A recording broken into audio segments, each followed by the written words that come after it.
Are we alive? Are you here? Are we here? This is so exciting. Are we all here together? Can you hear me? Can I hear me? I think I have a little bit of echo on my side. Give me a 5 by 5 if you guys can hear me. And it is so good to see you guys. It has been quite a week. I've been running, sprinting to the finish line, getting here with all sorts of great stuff going on, and I can't wait to share it with you. And so we do have a 5 by 5. Hi, Allison. Thank you for coming. Good to see you here tonight. Spot says 555. I guess that's a triple our pleasure. And we've got a 5 by 5 from the Blind Squirrel Rocks.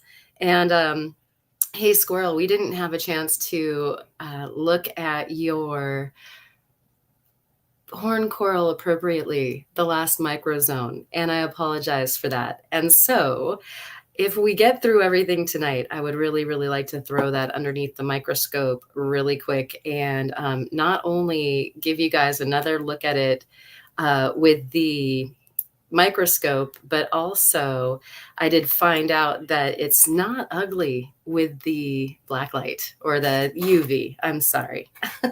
Let us use the proper terminology.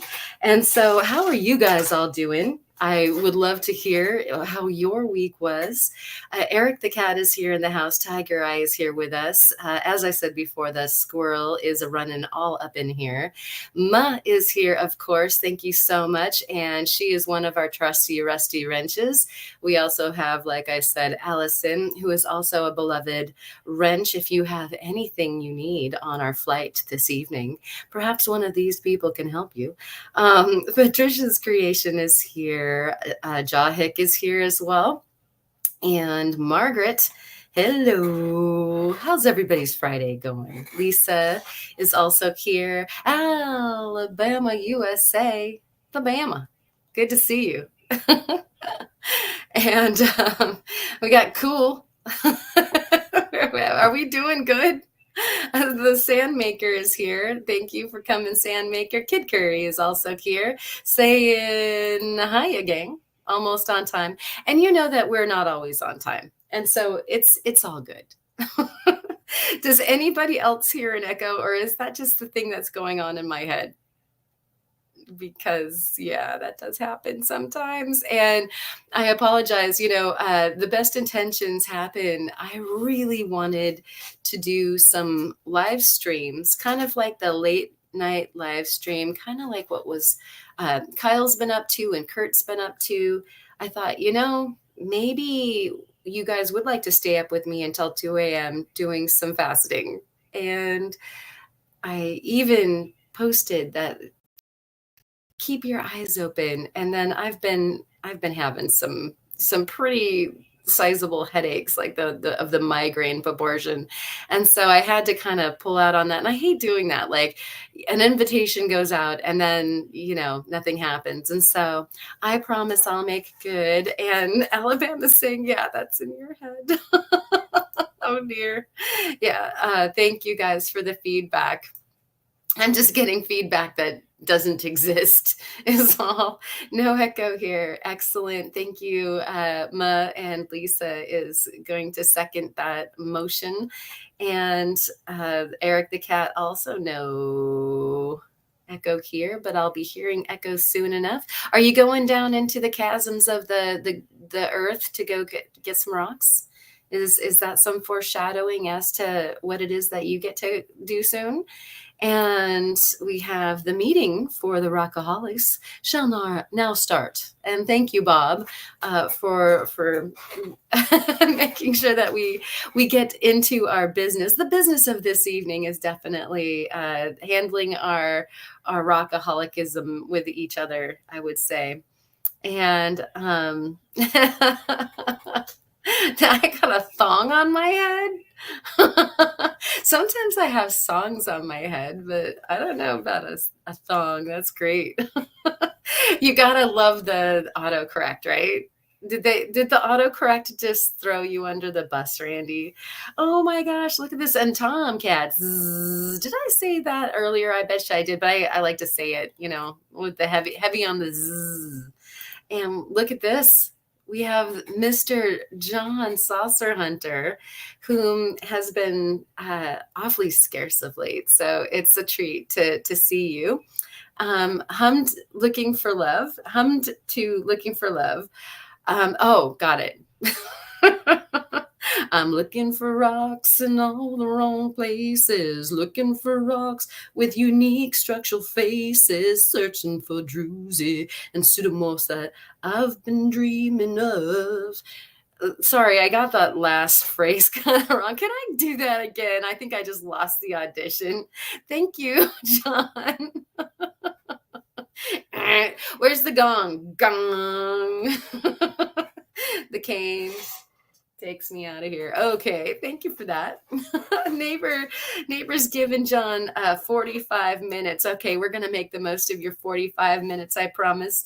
And it's dinner time for Tomcat Josh, and Eric is wishing that that you get to go down in a deep mine. Hunting the gravel in the road is also a very, very good prospect. I found some of my very best rocks in roads. So, rock and road, that's a thing. And let's see, I'm looking to see if anybody else has got some heavy duty, awesome weekend adventures coming up. And yes, I would say I would definitely play the accompany on the slide ukulele. That's got to be a thing. I can plug in. So I'll see if I can't make that into like the uke bro. Slide ukulele. I love it. And let's see, we've got that Opal guy sitting in the car waiting for it to get dark enough for the comet. Oh, yeah.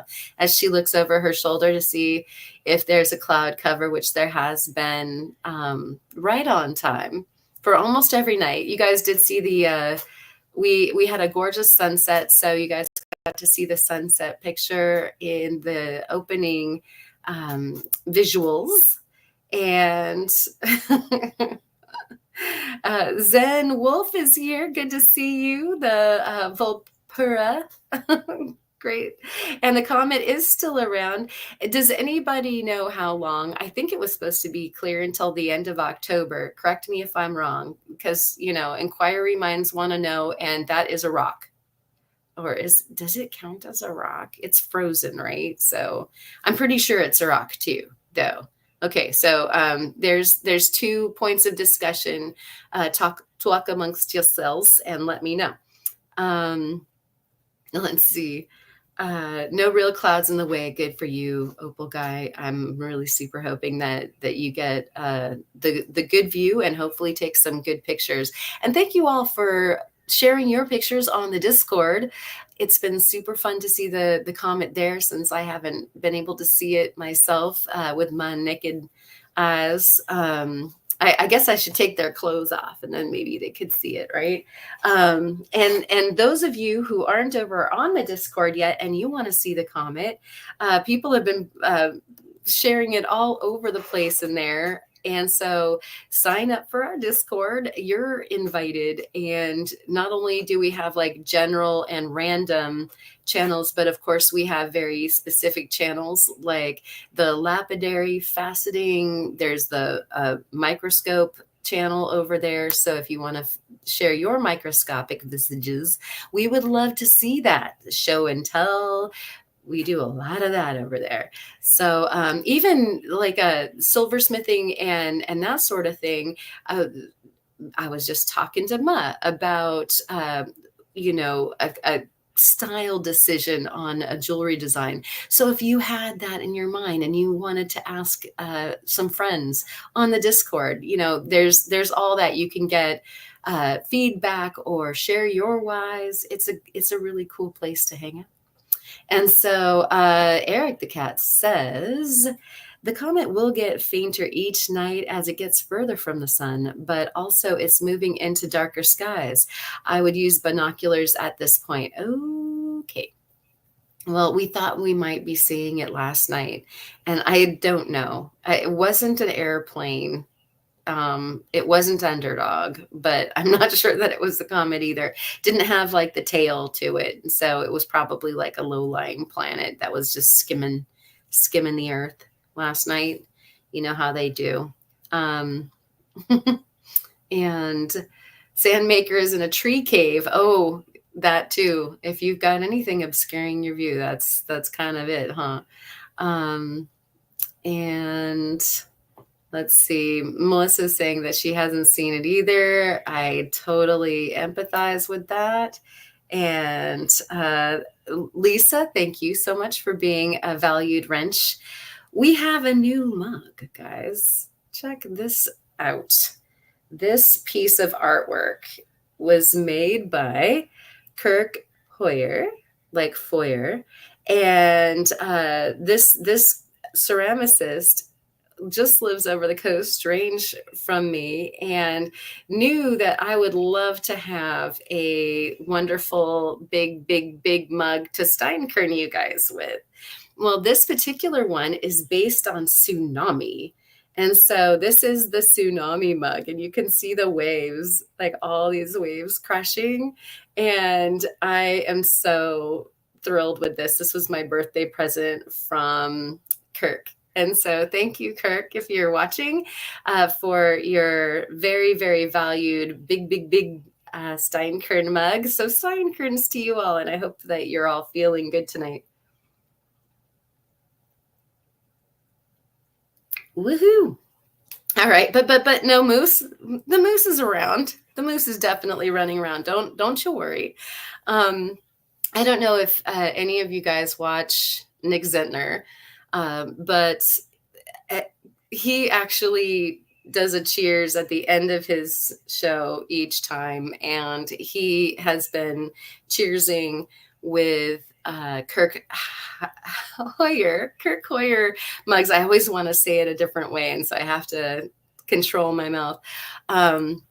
He has been doing the cheers with these mugs for years now, and so I think somewhere during the pandemic, Kirk's got some of these, and he's got a couple different designs that are more geology related. And so a subduction zone one in particular that's really super cool. And yes, Kirk is indeed talented. And so gotta toss that up there. And I think that's actually from Nick is how me and Kirk know each other. So we were hanging out there, and then everybody kind of puts up where they're from, and hey, you're just nearby. And so, yeah, don't you love Nick Zentner?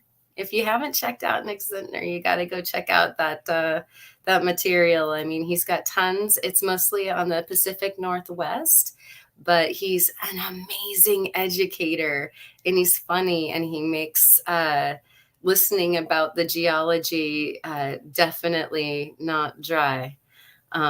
So anyways, check that out. And cheers to you, Amber. It's good to see you. And also to you, Deb, for coming in this evening. And so we've got some gems to gaze at. Some of you saw what happened to one of my opals this week. And you guys know I've been working on the fire opals from the Outlaw Rocks let's see, I think it's the Opal Queen mine that they have the claim on. Beautiful fire opal. We'll gaze upon some of that, and then we also have some gazing to do, like I said, under the microscope. But while we're on the Kirk Hoyer. See, I said it the wrong way just then. Stuff gets like stuck in your brain. So he didn't just bring this beautiful mug for me to drink out of. He also brought me a super cool book that, let's see if I can get that out of the glare. This is a fantastic older book that is by William and Elizabeth Orr, and they're heroes of the paleontology for Oregon and the geology.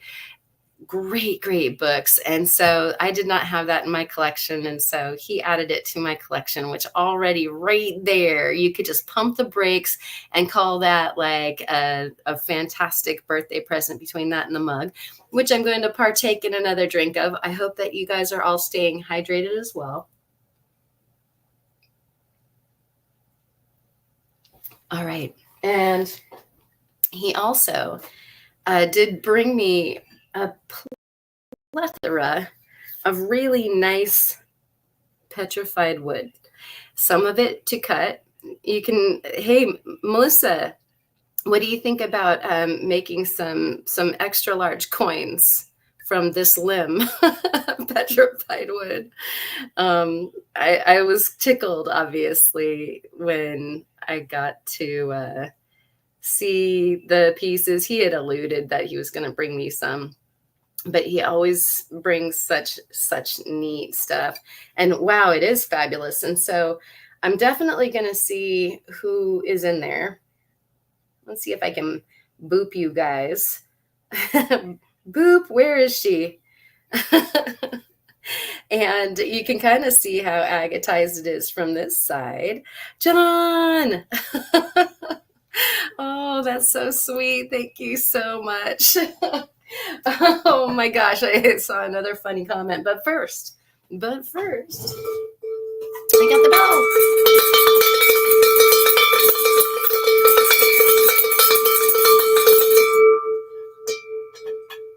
Thank you so much, John. Oh my gosh, that's ringing in my head so hard right now. Oh, wow. All right. Whoosh. Okay. Bringing it down. Yeah. And so he believed that this was probably Washington wood. He took it over to someone else to get an assessment. And, you know, I always want to hear like, okay, where are we getting this stuff? I've got this really big piece, but I have to show you. So I'm going to attempt to put it into the camera. But if we go black, you know, if there's just like a, then you know what happened. But check this out. So that is really agate in there. Plus you can see the herringbone. And so we're going to cut this on Megalodon, the 20-inch saw that we have. And we're going to hook him up with a slab. And then we're going to do something with the rest of this. I mean, it's big. This is my head for scale, guys. And this is quite the spectacular piece of wood. But he thought I would really like that pattern in there. What do you guys think?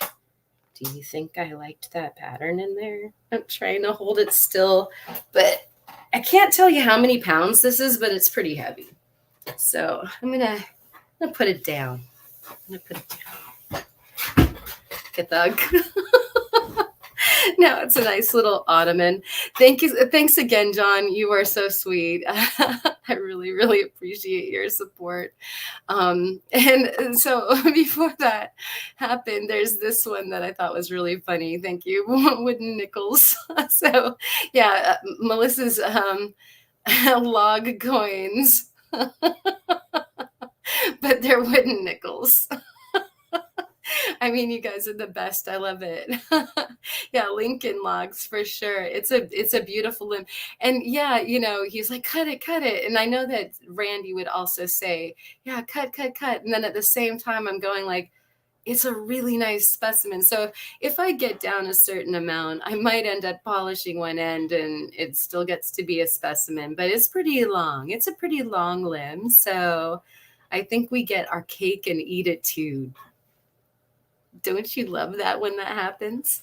Happy Friday to you, Cynthia. Thank you so much. Boop, there it is. Yeah. I'm just catching up really quick on your awesome comments. And John, oh, I remember that falling out of my vest pocket just a while ago. Cough. Did you lose your wooden nickels? Perchance I might have gotten them. And Rufo is here. Good evening. It sounds like he's just getting off of work. And thank you for dropping in and checking in. We always appreciate that. And Amber's saying that's the size of chunks of pet wood in your yard. That is crazy. And I love your yard, Amber. We all should live in your yard. We're all coming over to hang out and rock hound in your yard. And yeah, Sandmaker, right? It is bigger than my head. It's going to be fun to load that one into the 20-inch and get some slabs. I love slablets very much to work with, but there's something really, really pleasing and satisfying about a big slab. So, I like making some they're more like salad plates, not quite a dinner plate. You need a bigger saw than a 20-inch for that, but I think that they're going to be beautiful. And so we will be cutting some of that. Where did that go? There we go. All right. And so we've got some smaller pieces. I did like the big reveal, but we have some really interesting pieces that have very, very nice definition. And so some of these are going to be really interesting to research because we can take a lot of notes about what they look like. And then, I can add these to our petrified wood project where we actually end up taking the 3 different directional cuts and doing the thin sections and getting a positive ID on them, which is going to be super cool. And then in many ways, they're going to be local enough that we can double check, and somebody who is probably in the know would be able to verify whether or not we got it right. So it's kind of like having training wheels for the experiment. And so that should be really cool. Looking forward to that. And they're absolutely beautiful, big enough to feed. Right. That's great. And I just built a fire with modern wood smaller than Karen's pet wood chunk rate. I mean, it's super cool when you do run across large pieces. And I guess that Kirk had a fair amount of this in his yard and is finding out that there's a chance that some of it was collected, although I think that some of it also might be indigenous, because I know some people that live in the general area that find some petrified woods in their areas too. So it's entirely possible. And so here's another piece that I wanted to share with you, again, because it's got some really, really neat details, and we can go ahead and change cameras too, but I thought I'd give you some scale. So again, we're big. Like, here's my head, and here's the piece of pet wood, and I just did bring it in from outside. And so you can see that it's we're having a wet day. It's been raining on and off, and thus the clouds that are obscuring the comet. This is the better view. Like, this is a rock show, so just let's look at the rock instead of the host. But one of the things that I thought was really neat is I wanted to draw your attention to these cool holes, and again, the definition of what this is, as far as it's so well preserved. And since I'm obscuring myself, I can't really see what I'm showing you guys either. I hope you have a decent view and it's not too pixelated. It's a very interesting chunk.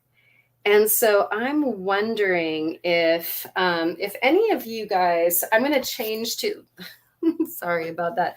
I'm going to change to the other camera, and we will have a look at these interesting patterns that it could be from the way that this tree grows, or it could be perhaps a pest that created them. And so I know it looks like it was chopped down yesterday, right, Lisa? They're so incredible. And then there was also, let's see, top polish that thing with the Fordham. Yeah, that would be a like an all through the winter kind of all through the winter kind of project for sure. And then we have looks like an outer growth ring. How cool. Okay, so yeah, I'm gonna let's get us on to the camera and let me see if I can get the lighting and the camera to coalesce here. All right, and so let's bring this guy up and let's do this. Nope, this. Nope, why isn't this happening? Okay, let's do that. All right. So it's gonna, I think it's gonna pixelate here for a second and then it'll settle down. Oh yeah, there we go. That's interesting. It's just a little pixely, huh? Is it pixely for you guys? I think that could be just lag on my side, or sometimes when we first go there, it decides to be kind of weird. But at any rate, you guys can see there's all of these kind of pits over here.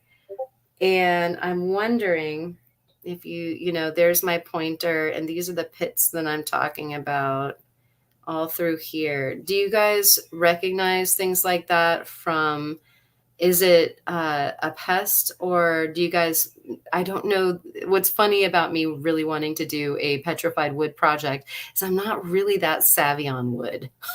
So I need to learn all my different kinds of wood like stat, like yesterday. And so Lisa's weighing in. It looks like maybe Bug's chomping at it, and it looks like Kyle snuck on in here while I was holding that massive piece of wood up. And so yeah, like anybody else have, I would agree, it is definitely a wonderful piece, and it is a little pixely, although I think like as we let it settle, did it get crisper for everybody? Because like for me, I'm seeing a crisper picture at this point. Yeah, a little, and then it clears up. Good. All right. There's always this. You might want to put your glasses on. Not entirely sure. Is it me? Is it you? Is it both of us? I don't know. And so I am wondering, yeah, is it wormy? And how cool if we have kind of like a fossil record of not only the wood, but also that it was wormy. And we also have, oh, this is an interesting thought. I like that. Almost looks like a woodpecker. So there's that potential. We also have another vote for maybe the wormholes. And here's another, so another predator look like bark beetle holes. Because it doesn't, in your mind's, you know, maybe sort of foggy memory, it's like I know I've seen wood that has like some kind of holes like that before. I'm just wondering, you know, was that species oriented, or was it a thing that happened to that wood? And we have this, which is ever the question. We're always asking those deep and searching philosophical queries for sure. And Eric the cat says it's clear for you too. I'm glad. I know that sometimes when we change cameras, like it'll befuddle the stream for a little bit, and then the pixels will settle down. It's like spooky action at a distance. You know, we just need to settle everybody down. And yeah, you know, here's a good question. Is there going to be petrified worms? Now, wouldn't that be cool? And so, you know, a lot of times, like they say that soft tissue doesn't do so well when things petrify, but who knows? We don't know. I mean, we could be like the firstliest people to find a petrified worm in some super killer wood from the Willamette Valley. And we have created rocks within the rock band has entered. Thank you so much for coming. And so I have another piece, but wait, there's more. there was a lot more, you guys. Like it was a very generous day, and I'm always very very touched and appreciative when folks share. I don't know if I did I show you guys this side? Look at that. Check that out. Wait. You're like, it's the tiny picture. Why don't you show us? Wait, no, I want that. And I need to come back. There. Oh no, no more migraines for Karen. So this is the other side. I was showing you the side that like had some of the holes. There's some more. And you know, you're right. They do kind of look like pecker holes. Interesting. Because I have seen that. Okay, I'm probably moving it too fast for you guys. So here's the look at that part. But I wanted you guys to have a look at that. Look at that. Isn't that kind of knot hole or whatever? That nub. Isn't that so neat? So cool. And then it does look like somebody took a bite out of this, took a slabby. And so we've got some interest to look at there. And that actually could give us some clues as to what's going on. But so yeah, we've got this guy to play with, and like I said, we'll be getting the big saw out to have some fun with. And then there's this one that let's get this back here. Again, we have all these teeny weeny holes, and this does look like predation. No? Yes? Maybe? What's your guess? And it looks like we have that kind of herringbone thing. You know, we've got the patina of time on the outside of this, making it all tan, but I'll bet you anything when I take a cut from this, you can see the patterning, and I'll point, hopefully I'm not making this too pixelated, but through here, you know, you have a straight line, and then we have a down up, like the herringbone, and a down up. And so we have a lot of crisscrossy herringbone stuff going on all over the place on this guy. Pretty neat. And protected petrified pests. Petrified beetle would be cool. Naughty wood. Yes, it is. I like that. It's a fantastic chunk of wood is definitely what that was. It was very remarkable and naughty. And then where did I get this spot? This is actually all wood that our friend Kirk Hoyer from the Willamette Valley brought me. He lives right on the other side of the Coast Range. And so, you know, the west part of the Willamette Valley, Kyle has spoken about going to the ranch that is kind of near Sweet Home, where you can go dig petrified woods. And so there's known good spots for petrified wood in the Willamette Valley. I've gone to relatives' land in Scio, which is north of Sweet Home, but that's all on the east side of the Willamette Valley, and got some spectacular petrified wood from there. And so there's quite a bit. And so here's another look at what kind of strange feature. Does that look like wormholing to you guys? What do you think? And we've got from Lisa, well, woodpeckers peck because they are looking for worms and bugs. If that isn't some super wise, I don't know what is. Very nice, Lisa. Thank you. And yes, what Lisa said is what Spot said. And Kyle's saying, I haven't been to the ranch in a hot minute. Yeah, I haven't been there ever. And so it would be fun to go on a field trip over to the rock ranch that's out there and dig around and see what they've got going on.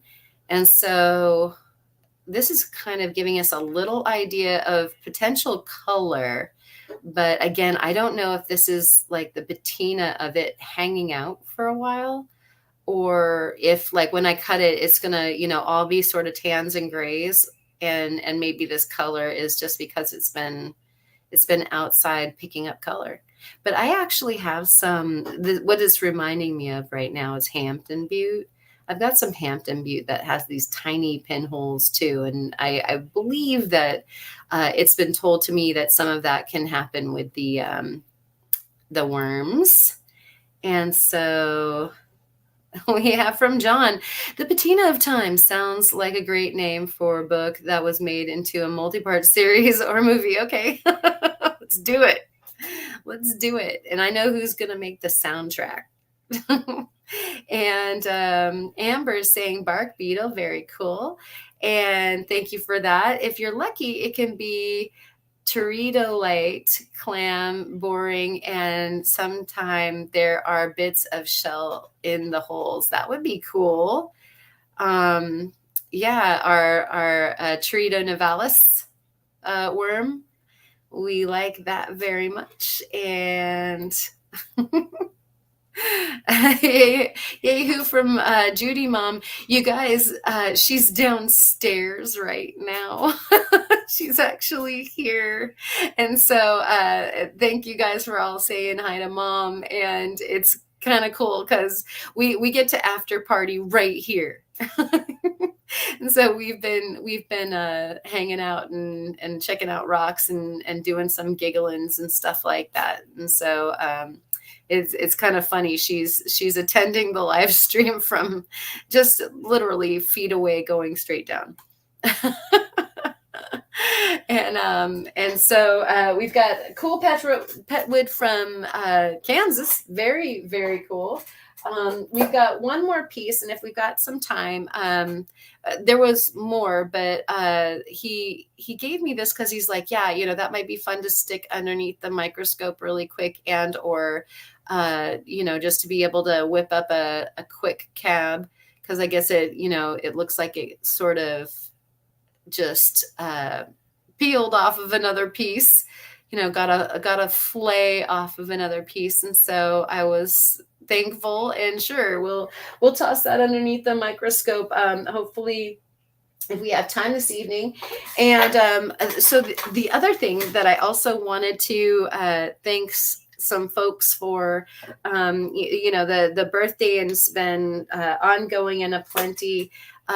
Those of you who do jewelry making, burrs are rad, and you'll notice that this one has the shape of a gemstone. So this is gemstone setting burrs. You use those when you're preparing to, toss one of these beautiful gemstones that we're about to look at into a setting. And we've got some nice ball burrs there, and we have some flame burrs here. And these are things that you kind of use like milk in the refrigerator. And so she sent me these ones, and this is like the brand I like most. And I was so Sonia. I like keep on saying she. I don't think I mentioned the fact that it was Sonia, you guys. So Sonia sent me this wonderful birthday package with some fantastic jewelry tools. And because we had been talking about it, we have the Kambu book, Hot Burnished Gold, baby. And this is from Charles Ludenbrain. And so pretty excited.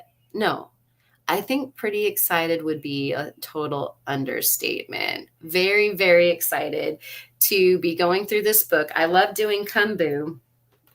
One of these books are like notorious for having all sorts of really good pictures and stuff like that. And so do you guys want to see some Kambu happen soon? That would be a really good studio special, I think. And Kambu, if you haven't heard of it before, is literally what that book just said. You take fine silver and you take not gold leaf. Some people feel like it's like gold plating or gold leafing. not the same. It's a Korean method of taking gold and you burnish it under heat onto fine silver, and it actually fuses. It's a connection that is functional like solder without the solder. And so it's a mechanical connection. And so you, with the heat and the burnishing, actually get the molecules to fuse. And it's really good for cold weather because you have to like you usually, like I showed you that picture and there's a stove in the picture, and so you're using a hot plate or you're using a stove or something like that, and like you're trying not to burn yourself. But if it's a really cold day, then that kind of heat is really, really awesome. And so if you've got a cold studio and you're a metalsmith, then you might look at doing some kambu during this winter. And it looks like Kirk is in the house. And Kirk, yeah, that's your wood, and here's your mug. We did our Steinkerns this evening to celebrate this wonderful tsunami mug. And I let everybody know that also the bigger star, Nick Zentner, also cheers with his Kirk Hoyer mug, the Subduction Zone one. And so at any rate, cheers to you. Thank you so much for the wonderful birthday present. And I'm glad that you got here on time to check it out. And yeah, there we go. He's getting some love in the chat. And so I wanted to make sure. And the kintsugi is when you marry something broken together and you gold leaf that. And so they are different things, but with the same aesthetic in mind for sure. And I wish I had some kambu here to show you as an example, but like I said, it would be a good thing for us to do together in the studio. And so we'll have to do, like, if you guys want a tutorial, we can do that, or I can just kind of do a demonstration. You guys will have to let me know.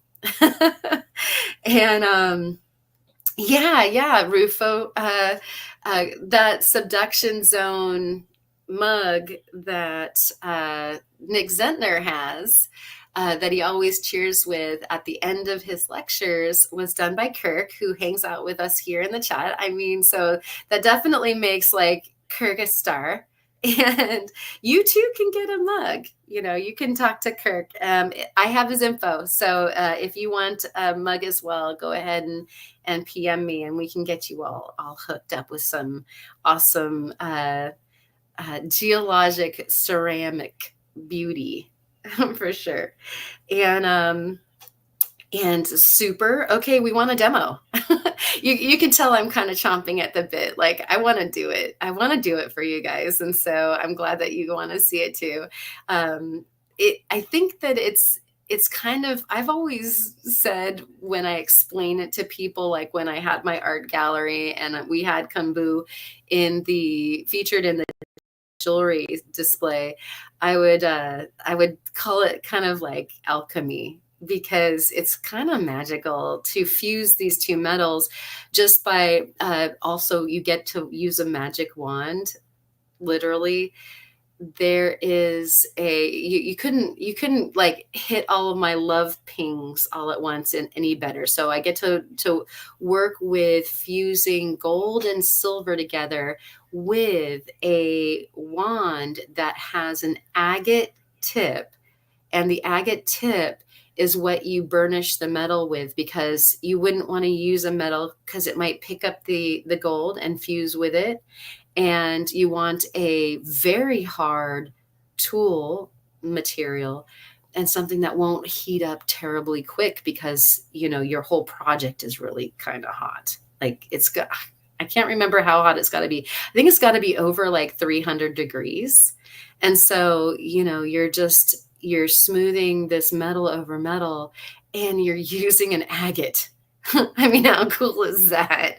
And so I've always wanted to make my own kombu tools. I ordered the first two magic wands that I have for it, but that might be something that I end up doing too. Is making some kombu burnishers, and we can make them out of really pretty agates. I think that would be neat.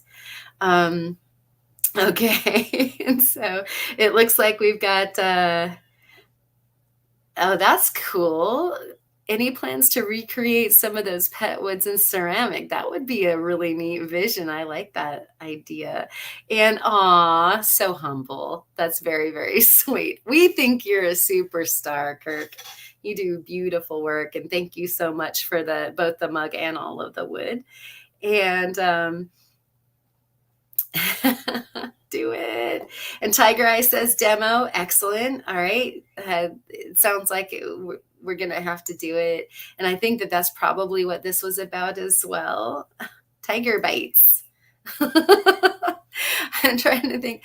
Tiger stripes, I bet, is what, because you end up, a lot of times, you can take like strips of the gold and lay it across the silver, and I mean you could just make amazing patterns and all sorts of very cool things. And yeah, you just got to shout it out, don't you? Agate. um, and let's see, it is really cool. And making your own tools, definitely. It's so cool and so rewarding. I don't know if you guys saw Ruth Fotris's Makers Challenge, but if you didn't, you got to check it out. He did an amazing Makers Challenge, making his own tools for printmaking. And so definitely got to check it out. Rufo, since you're in the house and you have a wrench, you're one of our very, very valued wrenches. Thank you so much for doing that. But if you felt like wanting to put up a link to that, it would be super cool for people to check out, I think. And Jahik says it sounds fun. It's all fun. If it's got something to do with rocks, isn't it just fun anyway? So we probably should do it. Oh my gosh, is your 45 minutes done already, dude? We need to get your computer situation situated so that we can all like hang out and play music and do all the fun things together. But thank you so much, sir.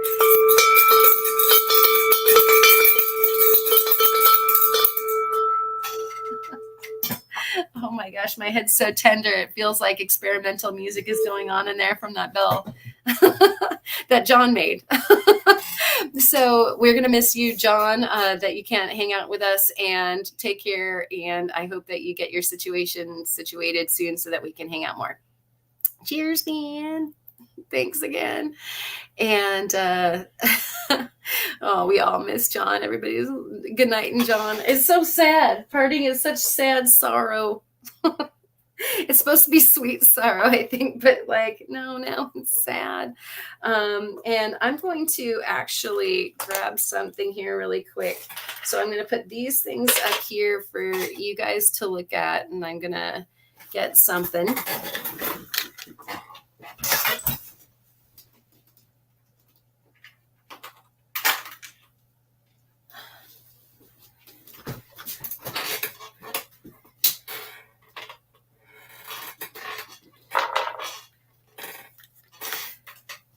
Okay, so we've got gemstones, guys, and the gemstones that we've been working on lately have been sunstones, and we've got the fire opals. And so these fire opals are in varying parts of the process of being worked with. Now, the big news this week was a tragedy that I had with this stone, and I thought it would be nice to have the light bar with us. So we're gonna fire this guy up, and this is our yellow. Oh, I have it on motion since always my problem. Okay, so we've got this guy, and oh, I wish I could do close up. Can you do close up? Not with the backlighting. So it is broken. You can see there's a chunk out of it at the bottom there. And so somebody took a bite of my lemon Jolly Rancher, and it did make me very sad. And it was going to be part of a comparo series of stones so that we could see um, what all of the different tones of the stones were. And so I was doing all the same cut, but with different clarities and tones of the fire opal. And so what we're probably going to do with this guy is, you can see that it's still very clear. It just flayed off on the one side. I do not know what happened. You know, like the comet and the moon and the stars and my migraine all aligned the wrong way, and it just busted. And so it's clear. I don't see any more fractures in this stone. So we're probably going to go ahead and just redop it and just recut it to be a smaller size. So if you can imagine, I would just dop it to the right of where you see the top or cullet of the pavilion there, and just start cutting that round all over again. And it'll probably be, you know, another couple millimeters smaller. This would have been a pretty nice, big, juicy stone, which really, really bums me out. But it is what it is. And so you can see, as far as the array of embers that I have here on the light bar, that we have some different quality or tones of the fire opal. And so I thought we would kind of look at some of the different opals a little bit more in depth, because I've touched upon, but I hadn't even opened up the opals much all the times that we've talked. And so it's, you know, it's always been a work in progress. And so it was really mean of it to bust. Yes, absolutely. And yes, pretty rocks. She knows us too well, for sure. And let's see, how many millimeters was that across? And where are my calipers? They should be within hand's reach here. It was big by my standards. And that's vague. I want to say 8 millimeters right now. And I know that, like, if it was a snake, it could bite me. Calipers. And then I don't know if your guys's workbenches and desks are the same way, but you know, you could have had your hand on something moments before and like immediately lose it and not be able to find it for quite some time, but it's just right there. And so that might be the case too. I haven't been working in the studio today either, so I'm a little unfamiliar with the last landing place of everything. It does help when I'm, you know, like I did just put it down type thing. All right. Well, if I touch upon it, actually, I do have this old fashioned thing. Look at this. I don't have my calipers, but we'll sprack out this little guy on the millimeter side, and we will get at least a sort of, yeah, I would say that's right around 8 millimeters from one side to the other, 7 or 8 millimeters, guys. And so, yeah, the kind of a big fat stone. And I'm not gonna lie, it was pretty devastating when it decided it'll buff right out. It was devastating when I looked at the dop and I'm like, wait, there's a substantial piece of this missing. No. And so I just took it off of the dop. It didn't fall off of the dop because of the fracture. I actually dissolved it off of the dop because I was like, okay, enough of you. You've been expelled for now. Yeah, maybe those petrified pests took a bite. Indeed. Not fair. Oh, and you know what? We're going to take a very quick tangent because this does matter. Giving tips about how to avoid the migraines. No guaranteed, but I went from 1 or 2 a month to probably over 3 years since my last. I would love to know what those things are for sure because they're no fun. They usually don't take me out for days, but this last one, like I haven't returned to feeling normal. And so it is quite a gnarly experience. Put a sprue over it and keep that size. I don't know if I called that right. I'm not entirely sure, but it sounds like a neat idea. I would love to hear more about the engineering of that. Usually I think a sprue is when there is a line that delivers silver to a part of a jewelry design when you're doing a casting. But I do not know all of the vernacular either. So I could be wrong, or there might be multiple uses for that word. And nestling another stone in the space sounds like it is a cool idea. I like that, but the crown still has to be made for the top of that stone. I suppose I could leave it just the pavilion and turn it over and call it rose cut and be done with it. But I think it will be more valuable and beautiful if we just street cut it. But I like these ideas. This is really, really good troubleshooting. I appreciate your thoughts for sure.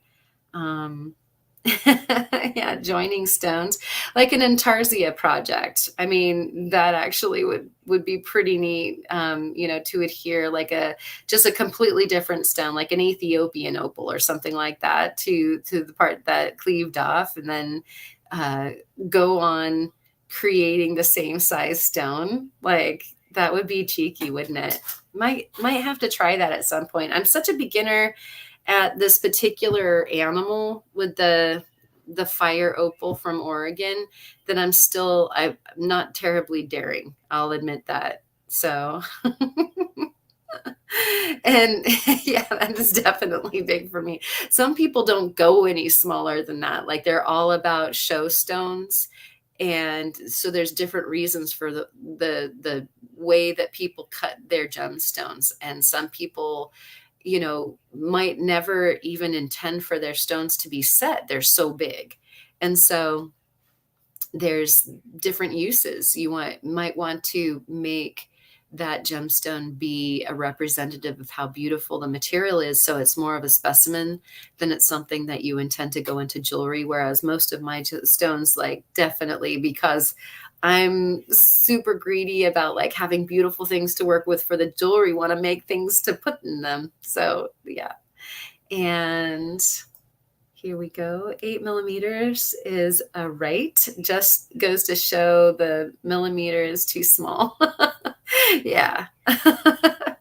we need bigger for sure. And let's see. Yeah, I would love. Yeah, could you? Okay, so here's a good solution for that. Maybe I should add my thoughts on migraines to the Discord. It'll get wordy for the chat. And what I think is really valuable about that too is that not only is there a larger audience that can go ahead and hit that wisdom, but it's something that's somewhat partially archived. So if somebody wants to go check that out later, that they can, which is, I mean, as long as this video is up there, it'll be the chat, but somebody would have to like kind of scroll through this chat and try to find it. So that would be really cool if you do that, Eric. Thank you so much. And a sprue is an arm to mount a stone to a piece.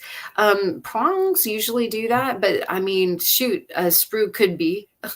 I don't know. That could be a totally viable term for that as well. So I'll have to look into it, and I like the idea. And so thank you for pitching that angle. All of these things go into the soup.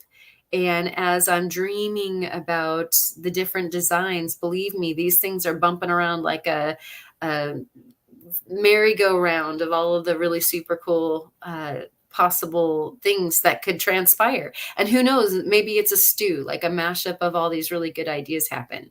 So thank you. They don't fall on deaf ears or an empty head. I appreciate them.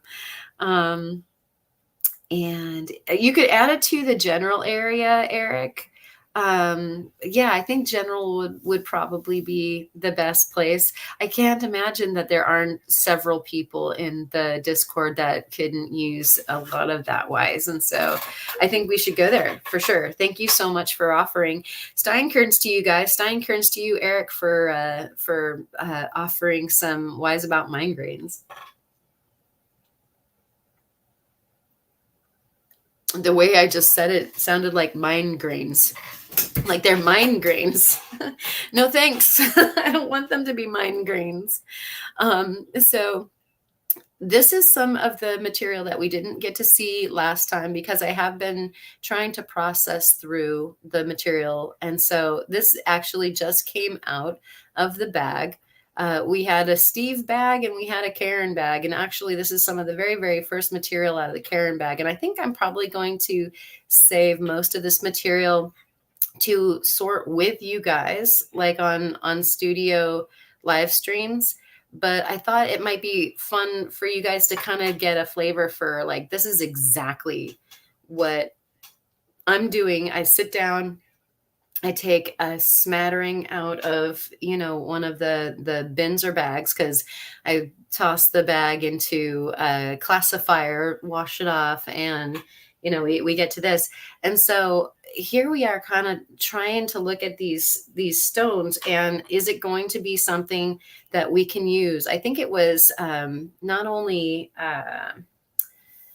Sandmaker, but also a few others who said that they would be interested in hearing about how we grade the gemstones.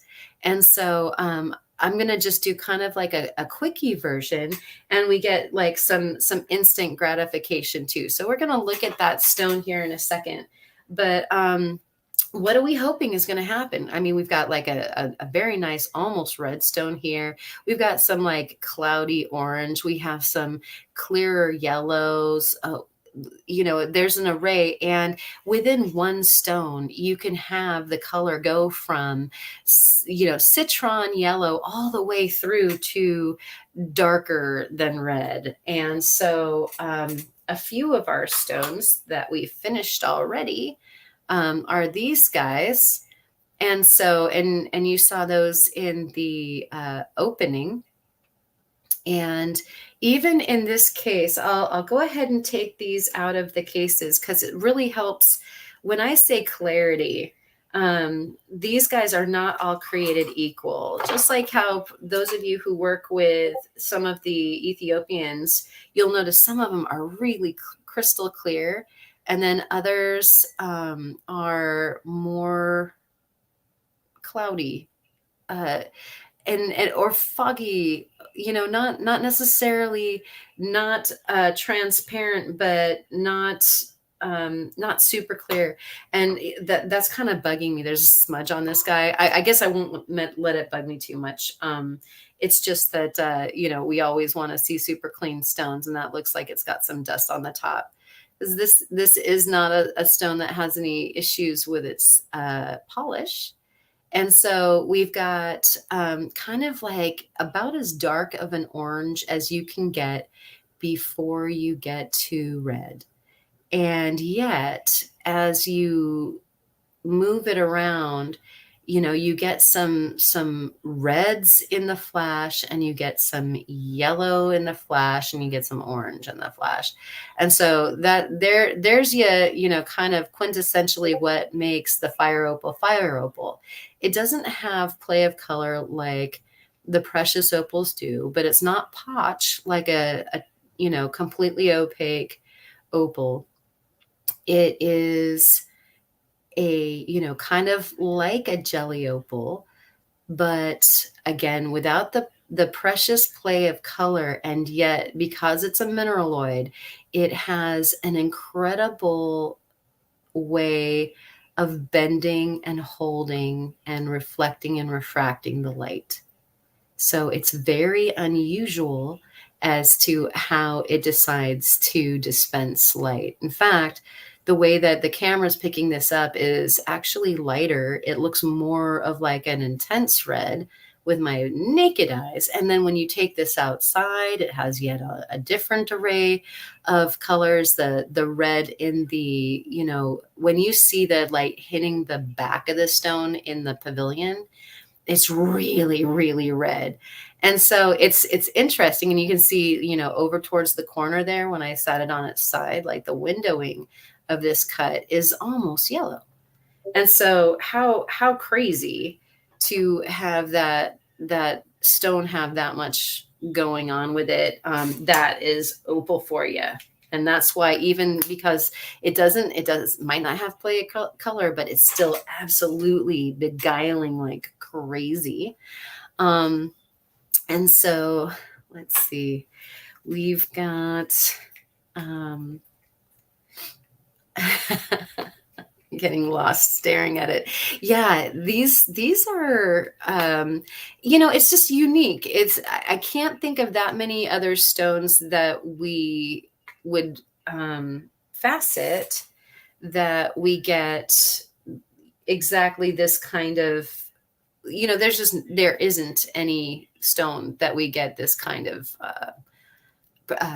performance from, that we cut both in a cabochon and in a faceted version that I can think of. And if you guys can think of some similar stones, then put them in the chat. But like, you know, I would love to know some comparable stones. Like there's stones that they can kind of sidle up close to, like amber is one. And some of the red ones, you know, almost look like rubies or something. And then I've got one that I'm going to show you that's like much darker. That yellow one that we were just holding on to could be like a citrine or something. The broken one, once it gets all polished up. Yeah, see, I can't even talk sometimes. So what's going on with this one? The comparison here is, yes, it does have finger smudges on it, but the comparison is basically that this one has a little bit more cloudy body tone. And so this would not be as, say,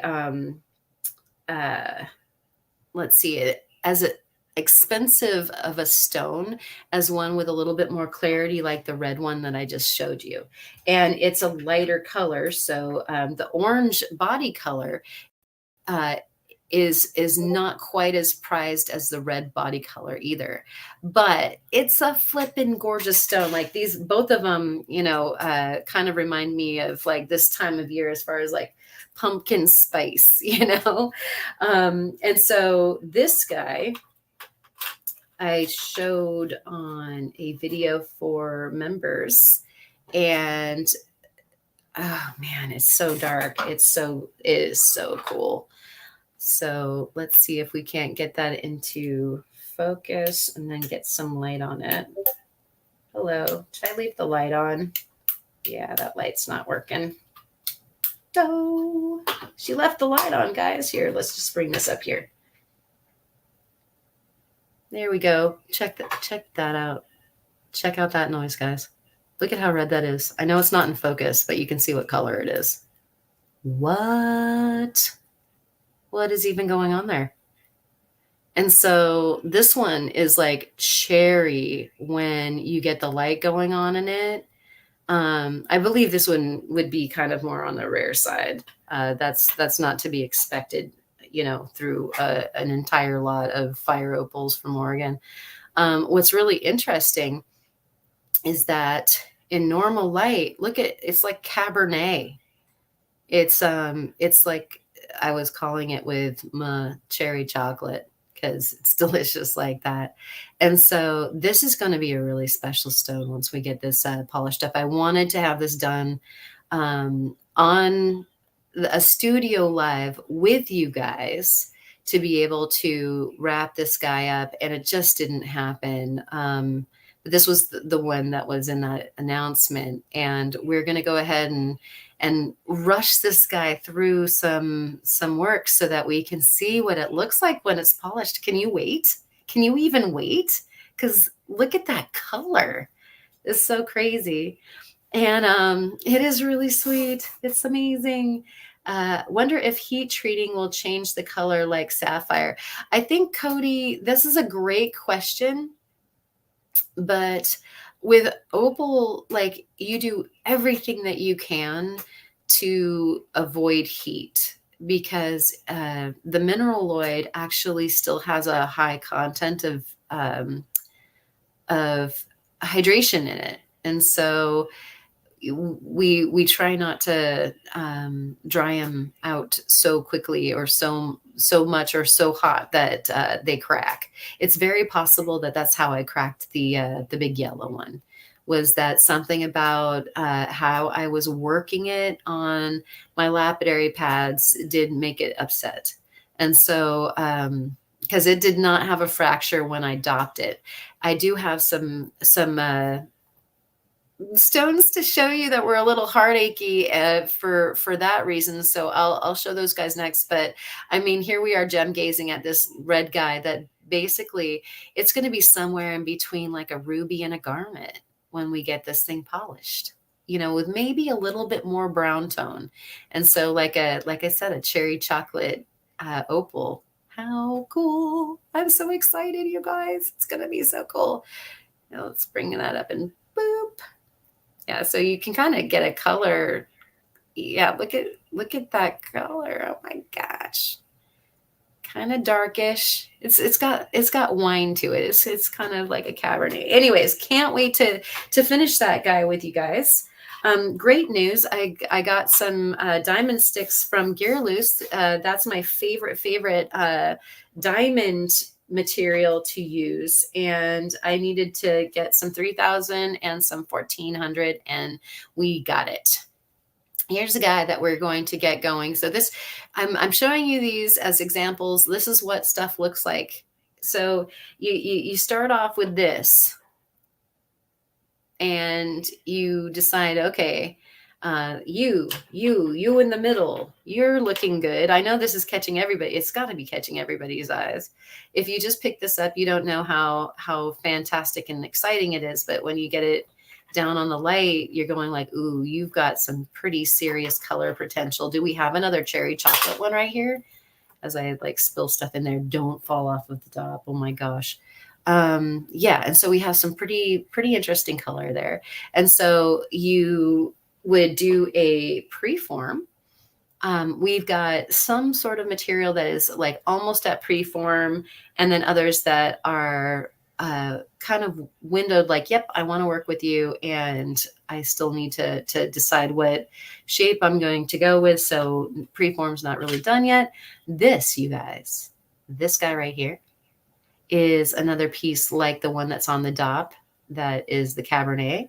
And this one, I think it's, no. Oh, I lie. This one here. I mean, look at this unassuming little guy. It's waxy looking. And so the outside isn't doing it any justice, but it is actually the other side of that stone. And so that we have some, oh, and this one. Look at that. I think that's actually the other side of that stone. And so it's going to be a small piece, but look, there you are. That's what we have. And so what you end up doing, because this is my red bin, guys, so far. So these are some reds that are about to happen. And so, you're going through your sorting and you're trying to find these if you're looking for reds. And these are just varying colors of red, but look at how clear some of that is. And that big whopper, who knows? Are we going to be able to get a big stone out of that? I mean, that might dop up to be something amazing. And so how do we get those little bits from stuff like this? And so what Karen does is we go outside with the rotary tool, and I actually take a 1-inch cutoff diamond wheel, and we trim this ever so carefully, trying to save the meat and trying not to create issues where there's more fracturing.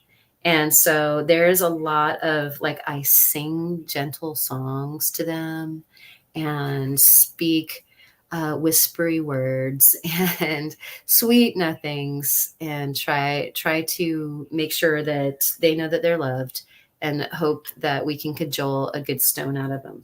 So then this one's not preformed, but what I'm going to end up doing, I got the flat side on the dop, and I'll just go ahead and form it on the dop. So I'll grind until I'm ready. I thought I might want to try to save these dendrites that were in here, but then I was over it because we had a fracture that was kind of impeding that area. And so it seemed like a better idea to come from this side. And we'll go ahead and cut this guy. This is a zonal stone. So there is a band of darker red, and then it's flanked by some orange. And so we're going to see when we get this, you can kind of see it right there, actually. When we get this polished up, we'll see if we can't even isolate some of the zoning. In some tribes, zoning is not a good thing. You don't want a color to, or rather a gem to change from color to color throughout a stone. But for me, being both the gem cutter and the gem user, I'm not trying to look for a market.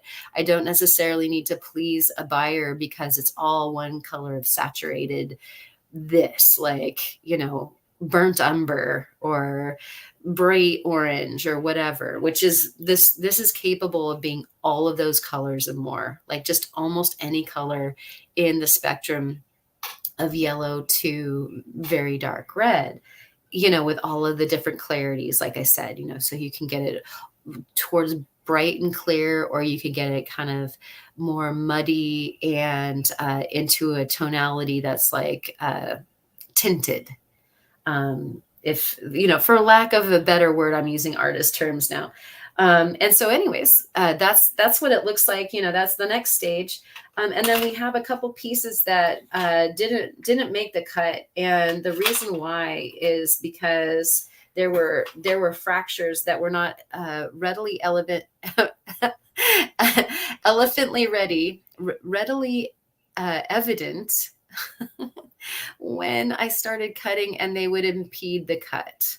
And so this one was a great, got it started, and it was even dopped. And then I realized that there was a fracture, and I'm wondering if I can find it, that went clear to the dop. And so I think that that's shining against it. And so I was like, wow, oh, wait, no. Is that it right there? I think it's right there. And it just cruises in all the way to the center. And I just hadn't seen it. Before. Yeah, you can kind of see like a little whisper there at the top. It's just like a white line. And that meant that it could do the thing that the yellow one did on me. And so I won't cut a stone that's already broken. And so at any rate, we'll figure out. And actually you can see kind of like a little color change there too. It goes dark in the middle and a little lighter on the outsides. And so let's see, will Eric be the same when they come back from viewing the comet? We'll have to see. And so we've got some really nice yellows and stuff like that we need to free here. But these, the next stage is I decide, like, you've got too many inclusions or you don't have too many inclusions. Like if we have a look at this guy, would we be able to get in there and free what's in there without there being fractures? Like that view down there looks like maybe there's some dendrites that were suspended, but we don't have that many fractures to work with. And that would be cool. I would like to make a square faceted piece that has a dendrite that has been framed in the middle. I think that would be really cool. And you can kind of see the dendrites hanging out right there. Like there's one jumping off of the wall into that yellowy goodness, just reaching out there, doing something cool. And so in that regard, it's not necessarily, and there's a black one in there and there's one deeper in there. These dendrites are really cool. They end up being really neat for the cabochons. And you guys got a chance to see these cabochons, I think a couple weeks ago, maybe. Time has been weird. And so, this was a test group to see what these polished up like. And so I did some of the pinks, I did some of the reds, like some different qualities of red. And so, you have cherry with clarity, and then you have like, that's not got the clarity, but it's got the darkness. So you have more of a burnt umber as opposed to a cherry. This one's chocolate and cherry. And then, you've got like honey and amber. And then this is a good example of the dendrites. And so this is kind of just my test kit right now. So I can see some of the different hues that these guys come up like. The yellow is the most common. And then the clear, dark, really saturated tones are the least common. And that's what is like really, really considered precious among the fire opals. And then these pink ones are in the class of their own because they're pretty rare, like as far as their quality, and they cut just beautifully. And so that's kind of like an overview of what we're doing. And so as I'm going through a flat like this, I'm chucking the stones in different containers like these. Okay, you go into the yellow container, you go into the red container, you go into the orange one, you have dendrites that I might want a cab, you have inclusions that I want to maybe use in a facet, or you're not facetable or cabable, and you would make a better specimen. And so that's kind of where we are right now with these guys. And I think whenever someone tries to wake up Muff from a nap, she jolts awake shouting claim, right? So true. And so, yeah, if you guys have any questions about this stuff, I'd love to answer them. And then what I'll probably end up doing is sitting down with a wet bucket of stones, and we'll do some sorting together, and we'll do some actual grading. And like I said, I have this one in my hand, and the grading basically is just either taking a closer look like this and trying to find out, okay, do we like the color? Well, yeah, the color is pretty nice. A nice lemon. But we see a fracture right there, right smack dab in the middle. As we're turning it, you can see it turns into a shadow. It's got a little bit of dendrite. This might make a small faceted stone, but is it clear enough to quote unquote bother faceting, or would it make a better cabochon? What would you do if you were the one that was going through these stones, selecting what it was that was going to be the fate of it? Would you put it in the cab pile, or would you want to try your hand at maybe faceting that because it might look cool as a color stone, as opposed to throwing a lot of flash as a faceted piece? Because if it's got too much cloud to it, you won't get the play of light going through the stone. And that's the point of faceting.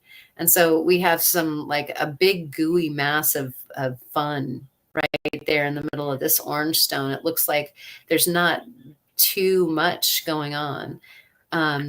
You guys have probably seen folks use oil that helps you get past the surface and see straight into a stone, like wintergreen oil works with the sunstones.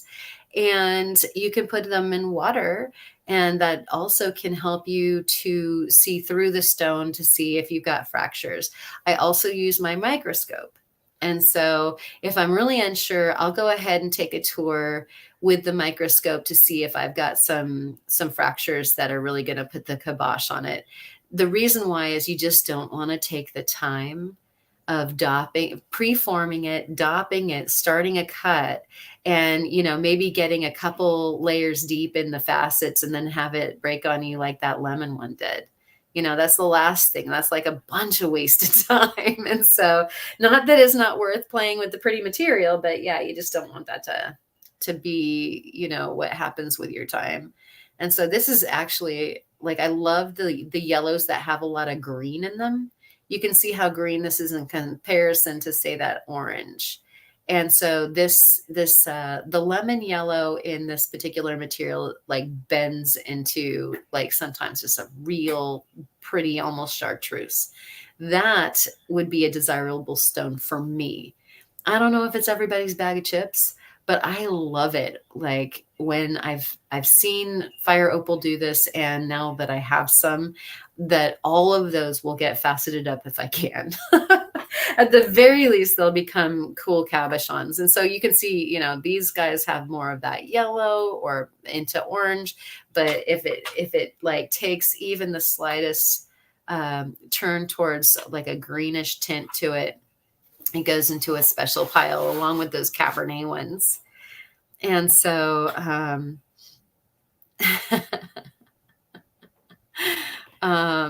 let's see, I'm catching up on the chat, and it looks like 11 and a half hours of work sounds like way too much. And Ma is dozing too. I know that you guys have been working super duper hard. I know Melissa's been working pretty darn hard on her gorgeous cabs that you've been doing. And so the last guy that I have here in this pile is the Sunstone. And I took this guy off the dot for the same reason. It hadn't a fracture that I found once I was starting this preform. And there it is right there. And for some reason, when I was starting the stone and I dopped it, I did not see that big, huge crack that really encroaches on the cullet of this stone. There's no getting around that. That would have to be a pretty short stone to get rid of that big fracture. And so I just took it off. Not worth the time. At least not right now. If I'm allowed of sunstones, maybe I'll go back and make a teeny weeny stone out of that. And so we had a discussion about the sunstones, and somebody was asking about the coloring. And this guy is a bicolor stone that I just cut. And I will tell you, it is hard as far as photography. Some people have really awesome gem photography setups so that you can take beautiful professional pictures. And I don't have that quite yet, but I do have this here microscope, and we can kind of get an idea. I'm just going to move it around a little bit. This has a bunch of schiller in it. You probably saw it when we were doing the opening thing. that thing that we do at the very beginning. There were pictures of this stone. This actually is not only has a bunch of schiller, and so you can see the striations of schiller going down through it, but we also have some body color. It doesn't necessarily mean if it's got schiller in it that the stone itself has body color. So sometimes it's a clear stone that has schiller, and so you kind of get like some effect of it being pink from the schiller, but it's more of an effect. This guy actually does have some red body color, but you see how dark it's going at the right-hand side, the edges. It's mixing with some like actual teal green that is a halo. They call them the watermelon opals, or rather sunstones, where there's the schiller, and then for some reason around the very outside of the schiller, there will be a green halo. And so this guy has that going on. That really picked up on the schiller nicely. You can see the sparkles of the schiller, and it's even mirrored in the last facet on the upper right hand corner. But again, you can see around the outside the zonality of where that teal is actually mixing with the repeated color of the red and turning like super duper dark.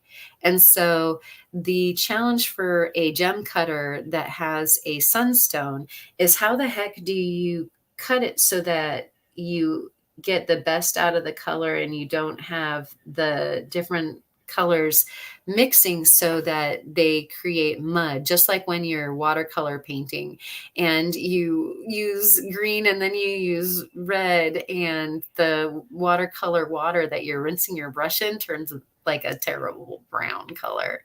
And so you don't want that. Now, right now, we're getting a super cool view at the part that does actually present green.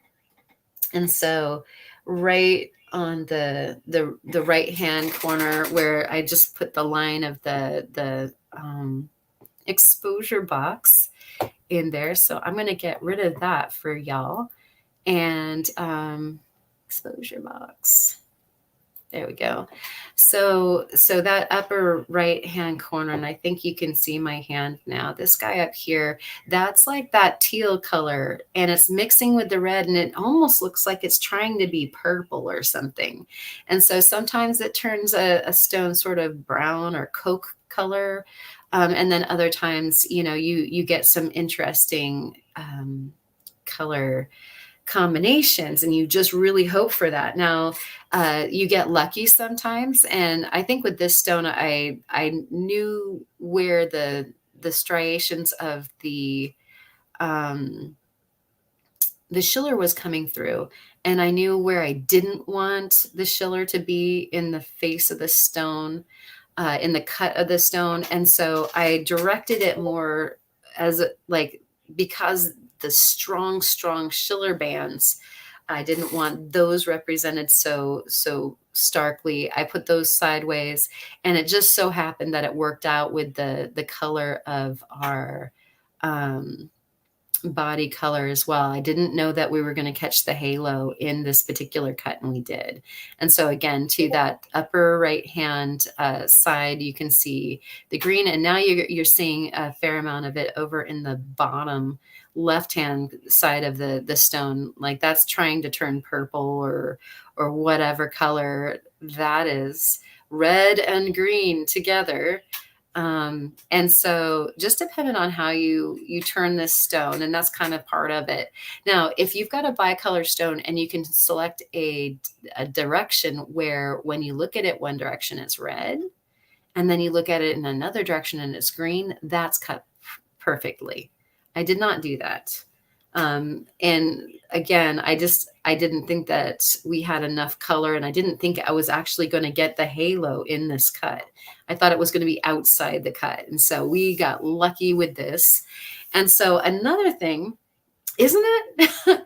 So Amber's like, that stone is spectacular. I can't tell you how much I've been doting over this stone. I'm so stoked on it. It's fire. And you can see, how much if you do frame the schillerite, somebody was talking about how much of a fire it did look. The schiller can light the stone on fire. Instead of, if you angle it wrong, it will stop the windows, or rather the facets, from being able to shoot the light through the stone. Like they will act as a blanket. And so you'll see a sparkly schiller top, but you won't see any light coming through it or facets. And so that's what I was trying to not have happen. There's a piece of dust on that. For shame. And so anyways, I thought I would take you on a little tour through this little magic number, and you can see those sparkles. I mean, it's like a disco ball with all of those schillers in there. And so what we're going to do next is, right now we're seeing at the very, very top of the triangle, there's a big red spot. And that big red spot is an inclusion. And I'm like, are you even kidding me that like you're all this and more? And so this particular stone has a really, really big I think it's just a great big platelet of the schiller, and it's viewable right now, like I said, at the top of the triangle. I'm gonna get this situated so that I can zoom in for you guys. I mean, isn't it elegant how it just has an ombre of different colors through this particular stone? And I'm hoping that when I set it, like in some angles, it seems even more clear than this. And so I'm gonna have to choose like a pretty special setting, I think, for this guy so that it is well showcased and we don't lose the play of color where, you know, it feels like a super intense dark stone right now. And then other times when I'm looking at it, it's a little bit lighter and more demure, and you see a little bit more of the green and clear, like it's again more zonal. And let's get this into focus, catch up with it. I thought we just, oh my gosh, that's great. Our little piece of dust is right on our flying saucer. But look at that. So I think it's a giant platelet of schiller. And to have it be, it just so happened as I was, there you go, as I was polishing along, and it's being reflected again to its left in a small part of that facet there. And you can see individual platelets of the copper schiller, which is what makes the Oregon sunstones special, is that they're the only ones that have the copper platelets in them. And so what is this little flying saucer doing there? I mean, look at that. That's like the biggest inclusion of what I believe is copper that I've ever seen working with any of the sunstones. And I'm going to turn our exposure bar back on because I think it's going to want to make it a little lighter. But there we go. Oh, maybe not. There. Just in case that makes it better. But I mean, it's really interesting. I'm probably going to have to bring out my the other lens that takes us into way more magnification to look at what this shape is of this oversized ginormous platelet. And what are you doing? What are you doing there? There he is. Probably have to hit that exposure again. There we go. I mean, you can see that it's reflecting a lot of that red.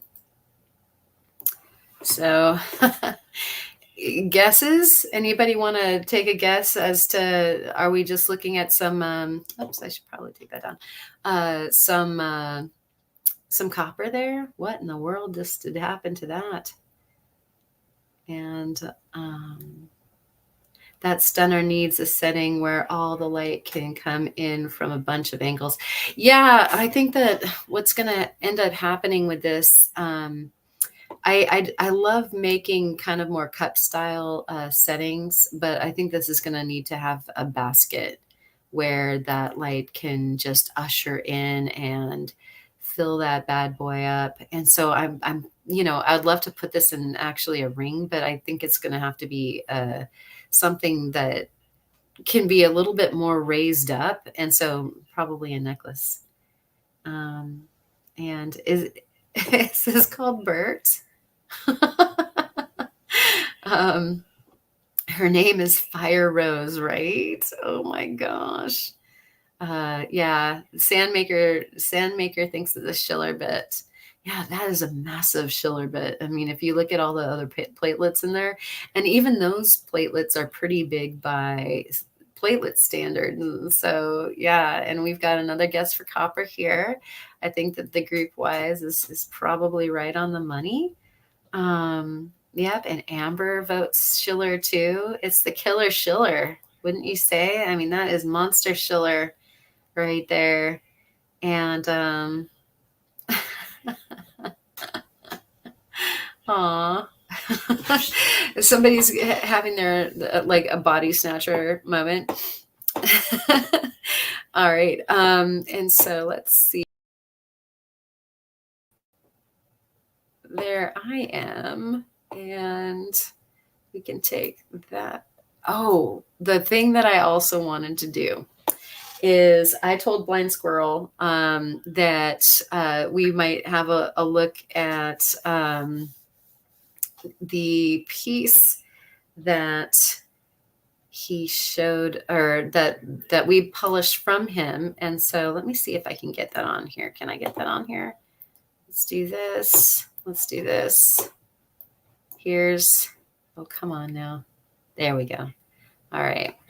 And so this is one of the horn coral coins that we cut from Blind Squirrel Rox's cache of beautiful silicified fossil corals that are extremely old. And so we're quite lucky to have these pieces from the fossil record. I think I can't, it's not Pennsylvanian, but you know, I think it just went out of my head. Head's not exactly all right. We were going to microzone on this when we had Ken, and yet, you know, Ken always comes with such a great show that we didn't really get to it. We only kind of had a brief look when he had microphone problems. And so we are going to get this guy back up. Are we? Where'd you go? Dun, dun, dun, dun. Where are we? Oh, yeah, that is okay. And we just need to fix the exposure, and that's what's wrong with that. And so let's pop that bad boy on. And there's that. We're going to scooch on out. Whoops, wrong way. There we go. And here is the fossil from Blind Squirrel Rocks. And it did turn out absolutely gorgeous. There we go. Lots and lots of druzy, tons and tons of druzy in this thing. You can see the sparkles and a lot of detail as far as cellular structure. At the beginning of the show, we went straight into those bugs there, which are also filled with druzy, and they have a really, really interesting kind of inner pattern. And so we can kind of we can kind of cruise around here. And don't worry, Eric, it's all good. We're here just to soch. So don't worry. It's like soching and fun and all that while having something fun to look at is really the objective. And so we're just taking a tour around this guy to see, oh my gosh, how totally amazing the structure is on this horn coral.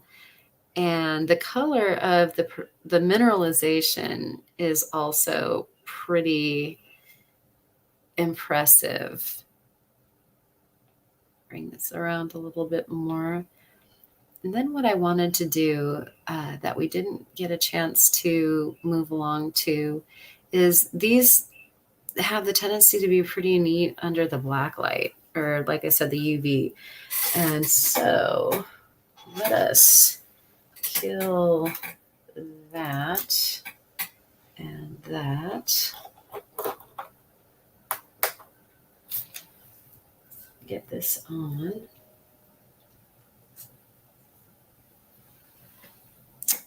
So it really does light up nicely. And our our different minerals definitely do some different things. And so let's see if that's going to stay. I have it, I have an armature rigged for the black light, although we're going to see if it works. Are you going to work? Because I would really like to change magnifications for you guys and bring this in a little bit.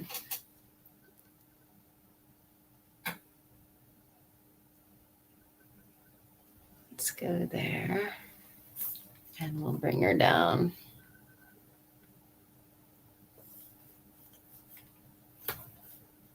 And this is when we need the like the chakra music, right? Actually, I probably have some on hand that we can use. So we'll take a little tour there. We'll look at that for a second, and hopefully it's not too pixely for you. And let's see what we got. Huh. Oh, I took all of that off. Darn it. What's this?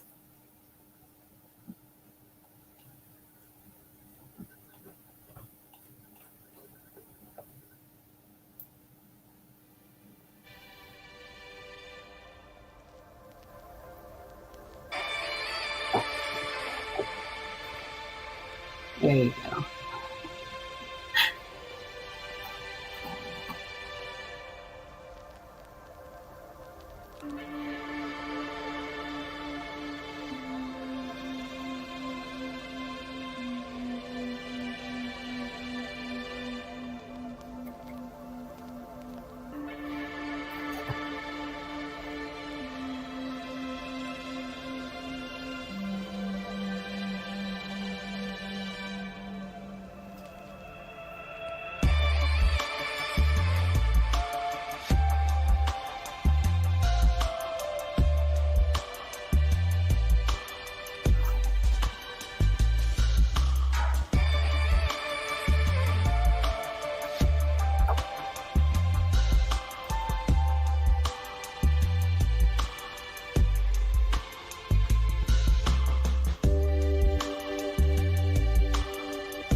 Well, how was that?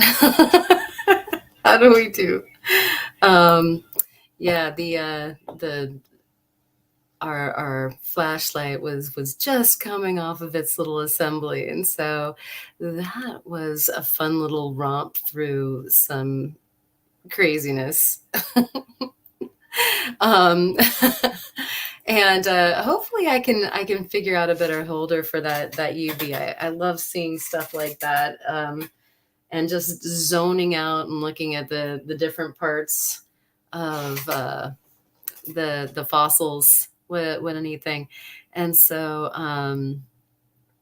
let's see, just catching up really quick. Horn coral psychedelic ultraviolet experience, right? Uh-huh. And so I didn't get to see did Eric get to see the comment? Did he come back a different person and get body snatched? And I'm glad that that was awesome. Like I said, we'll go ahead and work on an armature that works so that perhaps we can do like a micro zone under the UV that can just be kind of seamless, and we can just zoom in and out of cool places. I really like doing that, and throw some music on and just enjoy. So no mushrooms were harmed in the making of this film. Thank you, Spot. It's so true. And thank you, Randy. Trippy in a wonderful kind of way, right? I mean, you can't make that stuff up. That's all science. And it's just one of the best trips you could ever go on, right? All right. And so what a great time catching up with you guys. It's definitely I'm going to turn into a pumpkin, very much like the color of those gemstones that I'm working on. I have some recovering, I think, still to do, and so I'm hoping that we can do a live studio situation sometime over this weekend. I want to be doing some faceting, and actually my mom for my birthday kind of gave me a bump that's going to help with some new faceting equipment, and so we'll be looking at doing some more faceting this weekend, and I'll try to bring you guys all along on the live stream. It'll probably just get popped up, so keep an eye open for it. I don't want to be like I was this week and like I'm going to promise to do it and then not do it, but yeah, we got to get some work done. So I want you guys to all be able to come along with that. So some sorting of the fire opals, definitely faceting on the faceting machine. If there's something that you would like to see, other than like a psychedelic microzone or what have you, either leave it here in the chat or go ahead and pop it into the comments so that I can see it and we can make our plans. We are shifting from summer fun running around to the fall and the winter where we get to hang out in the studio together way more. And so I plan on doing more lives. I'm going to get to the editing station. And yes, I'm going to be putting out videos on all the stuff that we've been doing. Of course, like plenty of footage from the Opals, plenty of footage on the trip to Gemfield, all that stuff. And so, I want to share all that with you as well. And Soul Adventure is a member for 2 months. That is so freaking awesome. Thank you so much for all of your support.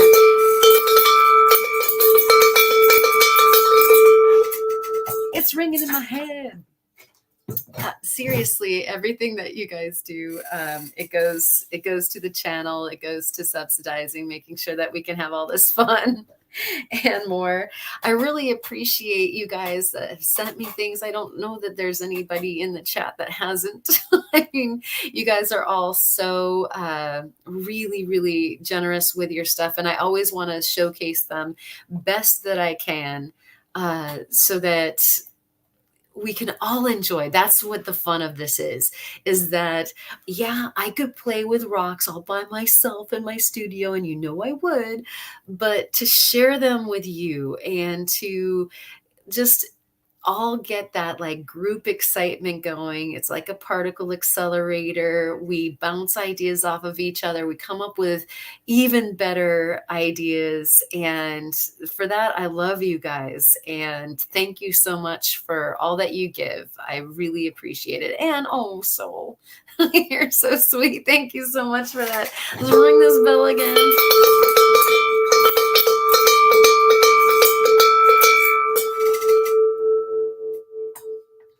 Seriously, you guys are the best ever. This is the best community, bar none. Everybody is so darn cool to each other, so sharing, so giving, and such wise. I love it when you guys share your whys with me and everybody else. And so again, if you want to come to the Discord where we share our whys all week long in between the other live streams, plus you get to find out when these live streams are, because people like Cheryl, Soul Adventurist, pops it up. And what did I just miss? Wait a second. I missed Tiger Eye. Oh my gosh, you guys. somebody help my brain. Thank you, Tiger Eye. You're wonderful. I appreciate your help so much. You're the best. This will help to figure out an armature for the UV lights so that we have a better microzone. Thank you for that. I really appreciate it. And as I was saying, the different lives that go on, if it's Jeff, like of JMV Rock Hounding, or if it's Cheryl doing another fabulous unboxing, or if it's Jahik over on the Discord, like you find out when these things are happening and you can come and hang out.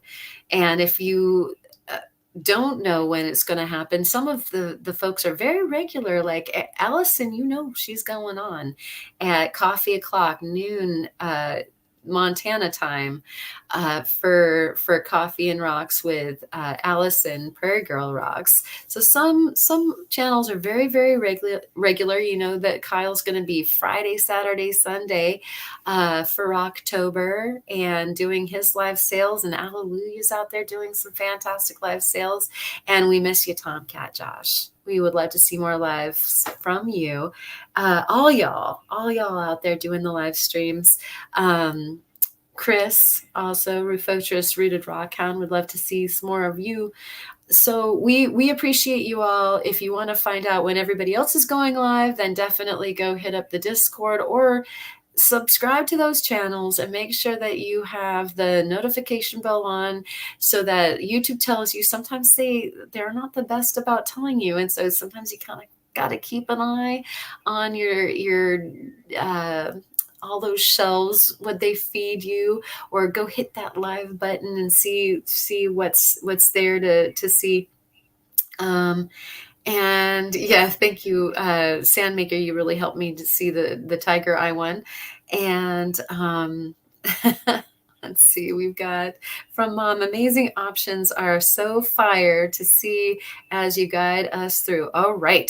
Thank you, Mom. We get to go hang out and after chat and look at more rocks and do some fun projects. Maybe even if I do some cajoling, she might make a cameo. That would be super cool. Live tomorrow, Bob's Rocks. Awesome. Yeah, Bob's been doing some lives. And so live tomorrow at noon. And if somebody who is a wrench wants to, thank you so much. Ma was already there.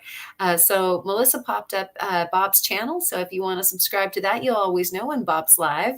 And Bob's lives are always super fun. Great hangout. And yeah, we got the battle of the wrenches going on right there. It's awesome. Thank you so much. And we're sorry that Eric, you might be busy for the live streams, but you can always rewatch. And it's always nice to have a live stream when you feel like you want to watch it. And so what I think is fantastic is that I'll be in here working, and sure enough, somebody'll be going live. And it's nice when you're working and you've got your rock folk to talk with and share and everything. So I think that you're all great. Thank you so much. And Melissa, could you pop up the Discord link? It looks like, and that was Soul Adventurous has been shared over there by Allison. Thank you so much for that. And let's see. Discourage. Try to subscribe. YouTube keeps moving you off. Weird. Yeah, it's like the YouTube seems a little shifty sometimes, and so I'll find that I've been desubscribed to certain channels like that I know for sure that I had subscribed to, and even sometimes my subscriber count does weird things, and I know that sometimes they do that because there's bots and that sort of thing. Like I'll get pumped up. And then like some of them will go away and you're like, oh, so this is the normal YouTube shiftiness. And Bob, really good reminder. Over there in the Discord, we have a rockmas. What is a rockmas? Yes, that's right. It's like Christmas, but with rocks. And so actually Melissa has stepped forward. Has stepped forward to be the commander in chief for the rockmas, the Santa Claus, I guess. And she's going to put together, the way it's kind of like a secret Santa, and you get to say, what you prefer and what you don't, and what would be nice. And then, of course, everybody gets placed in a great big Santa bag, and we get to, send something cool to somebody who's really going to like it, and you get something out of it. So it's a gifting. It's a community gifting that we're going to do, like a secret Santa. And so, and this is really good news right here. I love this part of the show where we get to just chill and like talk about all the good things. Everybody celebrate Soul for hitting 300 subscribers. Congratulations. You do a good job.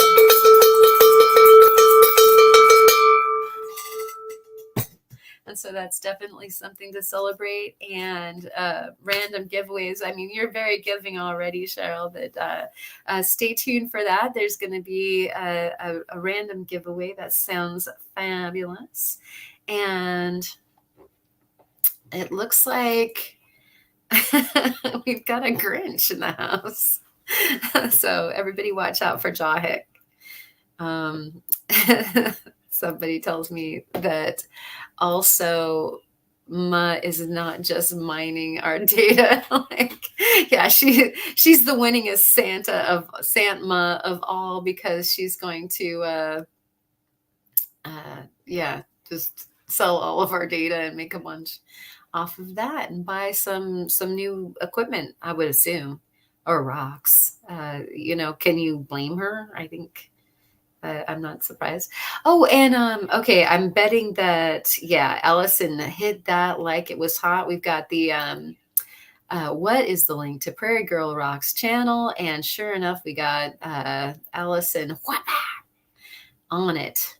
And Ryan says, bah humbug. I know you're all signed up. Bah humbug to Jahik. But yeah, celebrations all go to Soul. And a band for life from YouTube? No. Oh my gosh, are you kidding me? That's crazy. What could you possibly do to deserve getting a letter like that? Mm, I'm shocked. I hope that that's not true. I'm sure that there's some hoodlums and scammers out there that would love to get y'all excited about that, and then like, here, we can undo the permanent banning if you just give us your bank account information or something like that. So don't do that, kids. And Eric says that Jahid can have all of his lever rights. Yeah, Jahik, you need more rocks. By the way, I'm just going to leave that there. Not banned for life, but a couple 24-hour bans. Like, how does this even happen to people? I don't even know. And Ryan's mine is boarded up. Oh dear. And somebody was reported. Oh, I see how that works. So then maybe if somebody doesn't like you so much, that happens. I got it. Okay. So Ma is saying, y'all need to get in it with the rock, miss. I only have like 12 people signed up. That's not enough data to capitalize on, y'all. That sounds like a tidy little group. Very nice. And we will I'm sure that people are going to have last minute itis and sign up. I think that you wanted everybody in before Thanksgiving so that you could do the selection at that time. And yeah, we're all sorry about everybody having issues with the tube. And if anything really serious did happen, like, we'd probably just shift over to the Discord or something like that. We were all talking about that because one of the things that we love to do on the Discord is that they have the live lounge there where somebody's going live like I am right now, but also everybody else who happens to be in the lounge gets to participate as well. So you can do audio, you can do visual, you can do neither. But if you want to, everybody can talk all at once, which has happened before. But it's really cool to be able to watch some other people work and share that way. A lot of really, really valuable sharing goes on there. And so there's no schedule to the lives over there at the lounge. And so if you feel compelled, you can let other people know or ask a few people if they'd like to come hang out and do a thing. Like if you're making some jewelry or if you're polishing some rocks, if you're fabbing some metal, whatever it is that you're doing, some other folks might want to do it too. Or if you've got a camera that attaches to your microscope, maybe some other people want to play microscope with you. So definitely go check out that Discord for that. And oh no, this has happened to me too. I almost reported somebody once when the water drops from cabbing machine fooled the phone that I was pushing buttons. I've totally done that. Where it does spazzes out because you've got lapidary water on your hands. Oh dear. Yeah, you got to watch out with that. Yeah, right. You can watch Jahik walk over his petrified wood piles and his moccasins. Yeah, like we watch you rock climb, literally. It's the rock climbing channel.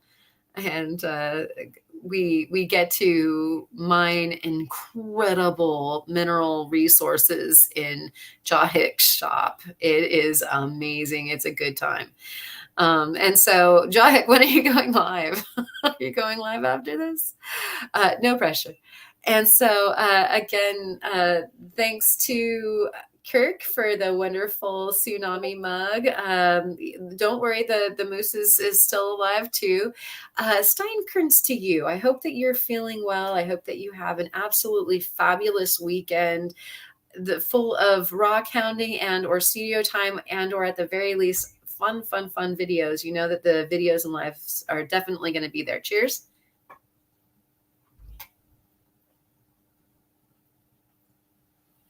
Oh, we are, Jahik. We are enablers.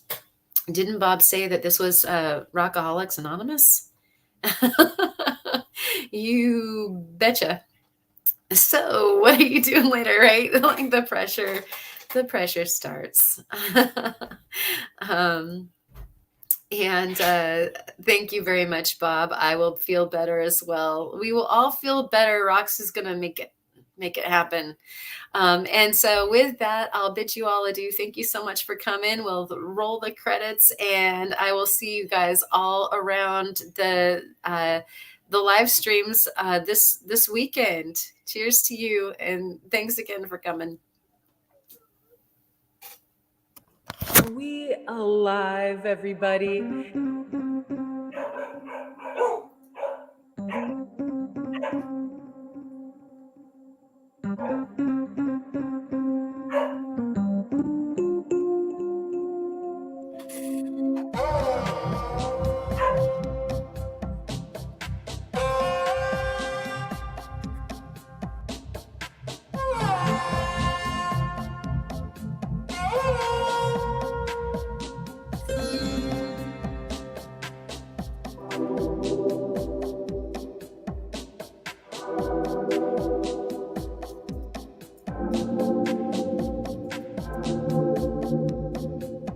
Are you here?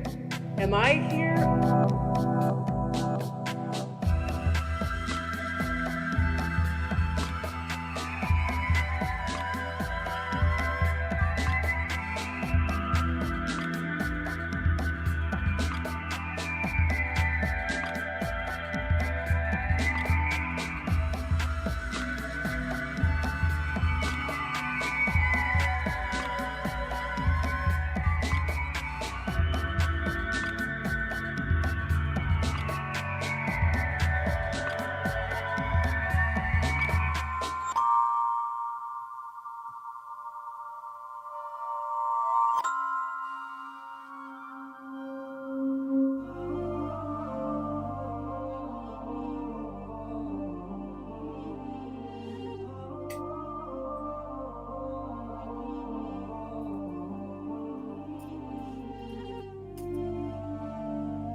And we can't hear me.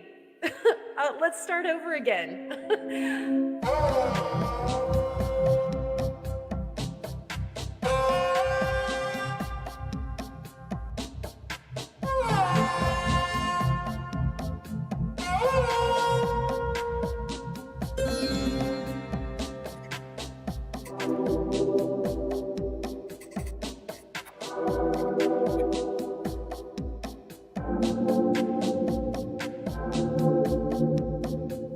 Are you here?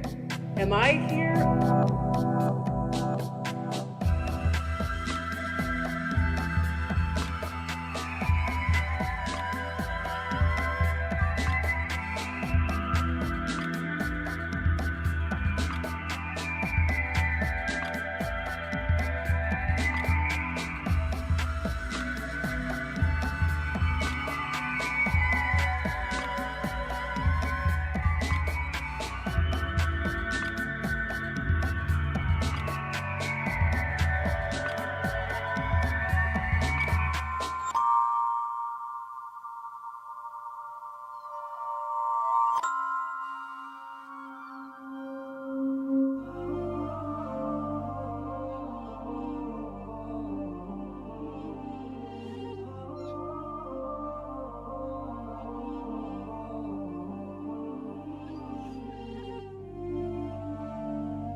man, we can't hear me.